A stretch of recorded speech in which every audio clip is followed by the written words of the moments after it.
जय माता दी। आपको हमारे चैनल शर्मा ऑफिशियल भक्ति में स्वागत है। जब द्वारका नगरी में सूरज की सुनहरी किरणें यमुना के चमकते जल को चूम रही थी, तभी देवी सत्यभामा भगवान श्री कृष्ण के पास आई। उनके मुख पर एक गंभीर भाव था, जिसमें जिज्ञासा और चिंता का मिश्रण साफ झलक रहा था। सत्यभामा ने धीमी और मधुर आवाज में कहा, हे प्रभु, आज मैं जब द्वारका नगरी की गलियों में विचरण कर रही थी तो मैंने एक दृश्य देखा जिसने मेरे मन को विचलित कर दिया। मैंने अनगिनत भक्तों को देखा जो गहरी भक्ति में लीन थे, पूरी श्रद्धा से पूजा पाठ अनुष्ठान कर रहे थे।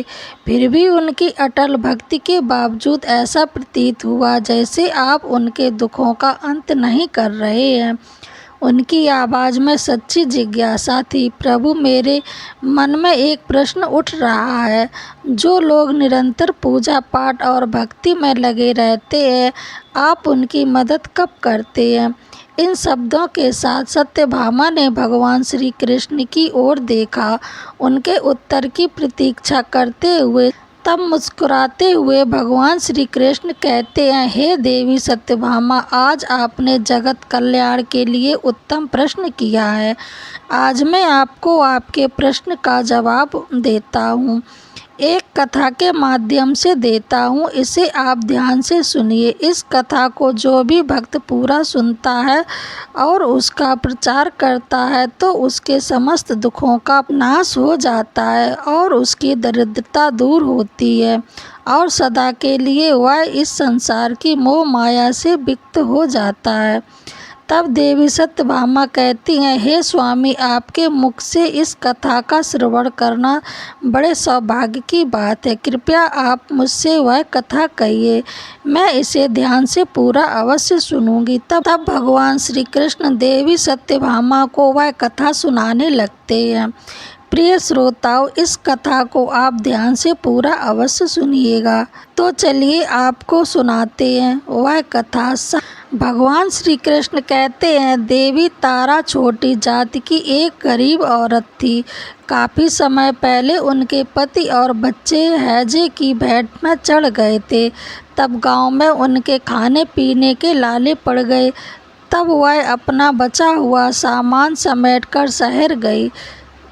वह शहर की सीमा पर बनी एक झोपड़ी में रहती थी। उसी शहर में सीमा पर एक राम मंदिर था। छोटी जाति का होने के कारण उसका मंदिर के अंदर जाना मना था, इसलिए वह उस राम मंदिर की सीढ़ियों और उसके आसपास की सफाई करके अपना पेट भरती थी। कुछ दिनों बाद रामनवमी थी। इस उत्सव की तैयारी के लिए मंदिर की साफ सफाई और सजावट का काम तेजी से चल रहा था। बेचारी तारा को समझ में नहीं आ रहा था कि यह सब क्या हो रहा है। आखिरकार हारकर वह काम करने वाले एक आदमी से पूछती है, यह सब क्या हो रहा है? इतनी सजावट क्यों हो रही है? उस आदमी ने बताया, अरे पगली, तुझे नहीं पता, रामनवमी आने वाली है, इसलिए मंदिर की इतनी साफ सफाई और सजावट का काम चल रहा है। तारा ने उस आदमी से पूछा, यह रामनवमी क्या होती है? भैया, उस आदमी ने कहा, तू सचमुच बहुत भोली है। रामनवमी एक बहुत बड़ा त्योहार है। इस दिन भगवान श्री राम का जन्म हुआ था। उनके जन्मदिन को धूमधाम से मनाने के लिए रामनवमी वाले दिन हर साल रामलला की झांकी निकाली जाती है। वह सब घरों में जाते हैं और वहाँ के लोग उनकी आरती उतारते हैं और उन्हें प्रसाद खिलाते हैं।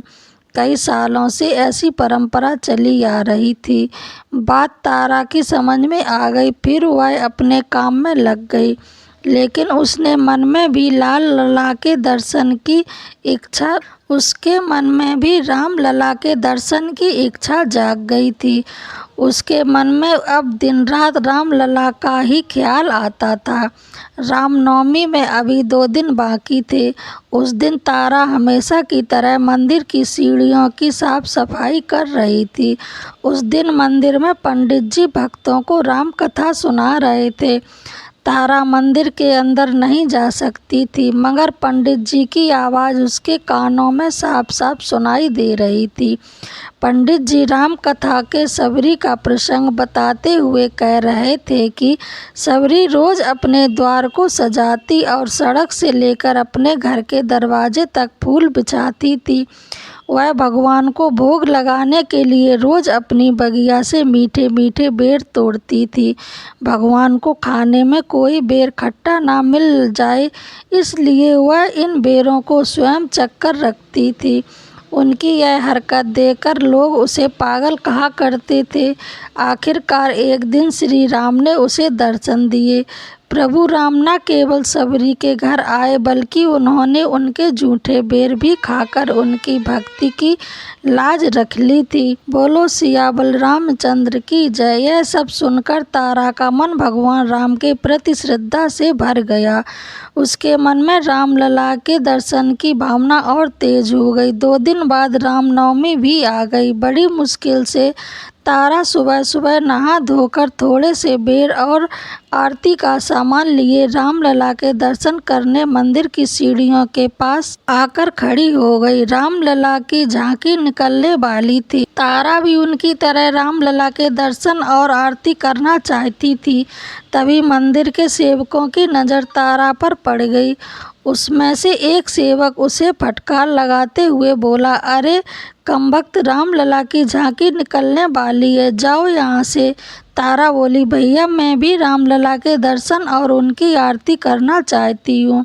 सेवक बोला, पागल हो गई है क्या? रामलला की आरती पंडित जी और शहर के दूसरे बड़े लोग करते हैं, जिनके दान से यह मंदिर चलता है। जा, चली जा यहाँ से, तू आरती नहीं कर सकती। जब झांकी वापस आ जाए तो आकर प्रसाद ले जाना। तारा विनम्र भाव से बोली, मगर प्रभु की नज़र में तो सब बराबर होते हैं, तो फिर मैं उनके दर्शन और आरती क्यों नहीं कर सकती? उनमें से दूसरे सेवक ने कहा, देख तारा, तू अभी अपने घर जा। जब झांकी निकलती है तब रामलला सबके घरों में आते हैं। वह तेरे घर भी जरूर आएंगे। तू वहीं उनके दर्शन भी कर लेना और आरती भी उतार लेना, मगर अभी तू यहाँ से नहीं गई तो तेरी भी नौकरी चली जाएगी और हमें भी काम से निकाल दिया जाएगा। तारा निराश होकर अपने घर आ गई। सबरी की तरह उसने अपने घर को साफ सुथरा ही नहीं किया, बल्कि अपनी झोपड़ी के द्वार से लेकर सड़क तक फूल भी बिछाए। उसे ऐसा देखते हुए आसपास के लोग तरह तरह की बातें करने लगे। वह इस प्रकार कह रहे थे, लगता है यह पागल हो गई है। यह सुबह सुबह मंदिर गई थी, लगता है वहाँ किसी ने भगवान के दर्शन नहीं करने दिए, इसलिए यह सदमा में चली गई है। लोगों, छोड़ो भाई, इसको इसके हाल पर छोड़ दो, चलो काम पर चलते हैं। शाम तक इसका फितूर उतर जाएगा। इतना कहकर लोग वहाँ से चले गए। तारा सब तैयारियां करके सुबह से शाम तक रामलला का इंतज़ार करती रही। सुबह से शाम से रात हो गई, मगर कोई नहीं आया। वह सोचने लगी, कहीं उन लोगों ने मुझसे झूठ तो नहीं बोला। नहीं, प्रभु के घर में देर है मगर अंधेर नहीं है। मेरे प्रभु राम जरूर आएंगे। सुबह से शाम से रात हो गई। वह उसी तरह इंतज़ार में सारी रात द्वार पर ही बैठी रही, यहाँ तक कि सारी रात बीत गई और सुबह होने को आई। तारा की आँख कुछ देर के लिए लग गई। तभी अचानक उसके कानों में एक आहट आई। तारा जैसे सोते से जागी। उसने देखा कि उसके सामने 2 नवयुवक खड़े हैं। उसमें से एक बोला, हम आ गए। माँ तारा ने उससे पूछा, आप कौन है? युवक बोला, मैं अयोध्या के राजा दशरथ का पुत्र राम और यह मेरा छोटा भाई लक्ष्मण है। तारा के सारे शरीर में सनसनी दौड़ गई। वह हाथ जोड़कर लड़खड़ाते स्वर में कहती है, आप आ गए प्रभु। राम जी बोले, हाँ माँ, बहुत देर हो गई। इसके बाद तारा राम और लक्ष्मण की आरती उतारती हैं और फिर उन्हें प्रेम से बेर का भोग लगाती हैं। राम और लक्ष्मण प्रेम से तारा के दिए हुए बेर खाते हैं और तारा उन्हें प्रसन्नता से देखती रहती है। सुबह होने वाली थी, इस बीच तारा की आंख लग जाती है। सुबह जब तारा उठती है तो खुद से कहती है, क्या वो सब एक सपना था या रामलला खुद मेरी झोपड़ी में आए थे। अभी वह यह सब सोच ही रही थी, तभी उसकी नज़र बेरों वाले बर्तन पर पड़ी। उसमें बेरों की जगह ढेरों मोती और मणियाँ थीं। तारा के मन में अब कोई शक नहीं रह जाता। उसे पूरा विश्वास हो गया कि सबरी की तरह प्रभु ने उसकी भक्ति की भी लाज रख ली। तारा ने उस मणियों और जवाहरातों में से एक दो अपने जीवन यापन के लिए रखकर शेष सारी मंदिर को दान कर दिए, जिससे शहर के अनाथ बच्चों, बेसहारा और बूढ़े लोगों का भोजन और रहने की व्यवस्था की जा सके। वह मंदिर आज भी वही है। आज भी वहाँ तारा की मूर्ति मंदिर की सीढ़ियों के पास लगी हुई है। रामलला के दर्शन के बाद लोग उस मूर्ति के दर्शन भी करते हैं। वहाँ गरीब और दुखी लोग तारा का नाम लेकर आते हैं और सभी तरह की सुविधा पाते हैं। हमारी दूसरी कहानी माया नगरी मुंबई की है। ऐसा शहर जहां एक तरफ ऊंची ऊंची इमारतें आसमान को चूमती हैं, तो वहीं दूसरी तरफ शहर का एक बड़ा हिस्सा गरीबों की झुग्गियों से ढका हुआ है। एक गरीब लड़के की और अपनी बूढ़ी माँ के साथ रहता था। पिता का बचपन में ही देहांत हो जाने के कारण माता ने दूसरों के घर जाकर काम करके उसे पाला था। पंकज अपनी माता जी से बहुत प्यार करता था। उसकी माता जी अक्सर बीमार रहती थी। रोजी रोटी के लिए पंकज शहर के मशहूर सिद्धिविनायक मंदिर के पास फलों का ठेला लगाया करता था, मगर उससे उसकी कुछ खास आमदनी नहीं हो पा रही थी। एक दिन मंदिर के पास जब लड़का अपना ठेला लगाए खड़ा था, तब उसके साथ के ठेले वाले ने कहा, क्या बात है, आज बड़े उदास दिख रहे हो। तब वह लड़का बोला, क्या बताऊं बिरजू भैया, 2 दिन से माँ की तबीयत बहुत खराब है। मैं सोच रहा हूँ कि किसी अच्छे डॉक्टर को दिखा दूँ, मगर तुम तो देख ही रहे हो कि 2 दिन से एक फल नहीं बिक रहा। उन्होंने पहले उधार दिया था, उन्होंने भी अब और उधार देने से मना कर दिया है। अब बताओ मैं क्या करूं। जिसने मेरी इतने दुखों से पाला है, आज मैं उसको ढंग से खाना और दवाई भी नहीं दे पा रहा हूं। लालत है ऐसी जिंदगी पर। तभी बिरजू बोला, अरे भाई, खुद को ऐसे नहीं सोचते। देखो, अगले हफ्ते गणेश चतुर्थी है, मंदिर में भक्तों की भीड़ उमड़ेगी। तब देखना हमारी भी अच्छी खासी बिक्री होगी। और फिर तुम भी तो हर साल इतने चाव से बप्पा की मूर्ति अपने घर में स्थापित करते हो। देखना बप्पा तुम्हारे सारे कष्ट हर लेंगे। पंकज गणेश जी का बहुत बड़ा भक्त था। हर साल धूमधाम से गणेश चतुर्थी पर वह गणेश जी की एक छोटी सी मूर्ति अपने घर में स्थापित करता था, मगर इस साल जैसे उसका मन इन सब से उचट गया था, वह बोला, नहीं भैया, इस बार तो मूर्ति स्थापित नहीं करूँगे। मेरा मन भगवान से उठ गया है। भगवान ने तो जैसे सारे दुख मुझ गरीब के ही भाग में लिख दिए हैं। बिरजू यह बोला, अरे राम राम भैया, ऐसी बातें कोई करता है क्या। यह परीक्षा की घड़ी है, हिम्मत मत हारो। देखना बप्पा तुम्हारे सारे कष्ट हर लेंगे। उस दिन भी कोई खास कमाई नहीं हुई। किसी तरह थोड़े से जो पैसे उसे मिले थे, उसमें उसकी माँ के लिए उसने खाना लिया। फल तो उसके पास थे ही, मगर दवाई फिर भी नहीं ले आया। उसने घर जाकर देखा तो माँ की तबीयत और ज़्यादा खराब हो गई थी। इसी तरह उसने माँ को खाना खिलाया और फिर उन्हें सुलाकर खुद भूखे पेट सो गया। माँ की हालत देखकर जैसे ही भूख प्यास सब मिट गई थी। अगले दिन उसने फिर मंदिर के पास ठेला लगाया। वह बिरजू से बोला, देखो बिरजू भैया, सूरज सिर पर चढ़ गया है, लेकिन अभी तक कोई ग्राहक नहीं आया। बिरजू बोला, आएगा आएगा, लगा। पंकज धीरज रख, मगर शाम हो गई और एक भी ग्राहक नहीं आया। उस दिन पंकज की कोई आमदनी नहीं हुई। वह मन ही मन सोचने लगा, हे भगवान, क्या तेरे दिल में हम गरीबों के लिए कोई जगह नहीं है? ऐसी जिंदगी से तो अच्छा है कि हमें मौत दे दे। घर में माँ बीमार पड़ी है, कैसे जाऊं खाली हाथ उसके पास? शाम को दुखी मन से वह अपना ठेला लेकर घर जाने ही वाला था, तभी उसके कानों में आवाज आई, ओ फल वाले भैया, मुझे फल चाहिए। पंकज ने पलटकर देखा तो एक प्यारा सा गोल मटोल बच्चा वहाँ खड़ा था। पंकज ने उससे पूछा, कितने फल चाहिए बेटा? बच्चा बोला, मुझे तो सब चाहिए, बोलो दोगे? पंकज बोला, हाँ हाँ, क्यों नहीं। इतना कहने के बाद पंकज झट से ठेले के सारे फलों को एक थैली में बांध देता है और फिर उस बच्चे से कहता है, बताओ बेटा, तुम्हारा घर कहाँ है? मैं फल पहुँचा देता हूँ। बच्चा बोला, नहीं नहीं, इन्हें लेकर मैं खुद चला जाऊँगा। बताओ कितने पैसे हुए तुम्हारे? पंकज बोला, अब क्या बताऊँ बेटा, तुम ही मेरे पहले ग्राहक भी हो और आखिरी भी, जो देना चाहो दे दो। बच्चे ने जेब से एक 500 का नोट निकाला और पंकज को दे दिया। पंकज बोला, अरे बेटा, मुश्किल से 50 के फल होंगे, अब तुम्हें देने के लिए छुट्टे कहाँ से लाऊं? बच्चा मुस्कुराकर बोला, इन्हें रख लो और इनसे अपनी माँ के लिए दवाई लेते जाना।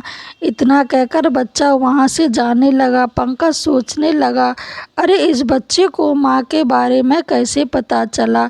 लेकिन इससे पहले कि वह कुछ पूछ पाता, बच्चा वहाँ से जा चुका था। उस दिन सबसे पहले पंकज ने अपनी माँ के लिए दवाइयाँ खरीदी।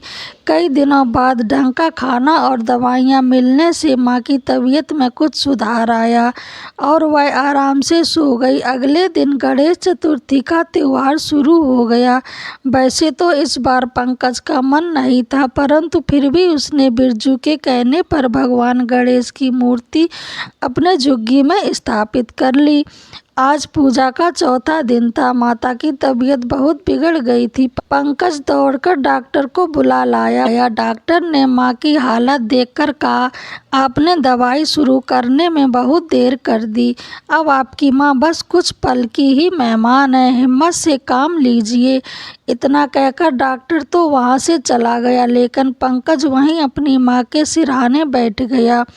उसकी आंखों में आंसू भरे थे। जो चीज़ उसे दुनिया में सबसे प्यारी थी अब उससे छिन जाने वाली थी और वह चाहकर भी कुछ नहीं कर सकता था। अचानक से उसकी माँ की सांसें तेज होने लगी, आंखें पलट गई और शरीर ठंडा पड़ गया। पंकज जैसे बदहवास सा हो गया। घनी झोपड़ियाँ होने के कारण वहाँ दिन में भी अंधेरा रहता था। पंकज की झोपड़ी भी अंधेरे में ही डूबी थी। केवल जहाँ गणेश जी की मूर्ति थी वहाँ दीपक टिमटिमा रहा था। पंकज को और कुछ नहीं सूझा। वह बप्पा की मूर्ति के पास गया और बिलख बिलख कर रोते हुए कहा, बप्पा, मैंने आज तक तुमसे कुछ नहीं मांगा, मुझे मेरी माँ लौटा दीजिए। तभी जैसे एक ठंडी हवा का झोंका आया और झोपड़ी का माहौल एकदम से बदल गया। दरवाजे पर एक आवाज़ आई, अलख निरंजन। पंकज ने देखा एक साधु दरवाजे पर खड़े हैं। तो वह साधु बोले, बच्चा, तू क्यों रो रहा है?